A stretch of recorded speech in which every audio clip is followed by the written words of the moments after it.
தமிழ்நாடு முழுக்க பல்வேறு திட்டங்களை, பல்வேறு வாக்குறுதிகளை நிறைவேற்றி கொடுத்திருக்கிறோம். ஆட்சி அமைச்சர் நம்மளோட முதலமைச்சர் போட்ட முதல் கையெழுத்து மகளிருக்கு கட்டணமில்லா பேருந்து திட்டம் பண்ணி கொடுத்துமா.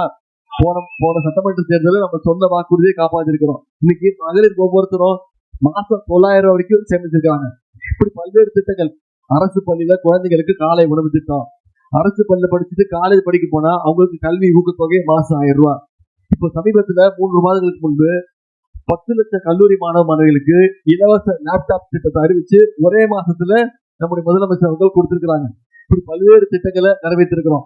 எல்லாத்தை விட முக்கியமா மகளிர் உரிமை தொகை இன்னைக்கு மாசம் 1000 ரூபாய் உரிமை தொகையா 1,31,00,000 மகளிருக்கு நம்முடைய முதலமைச்சர் அவர்கள் கொடுத்துட்டு இருக்காங்க.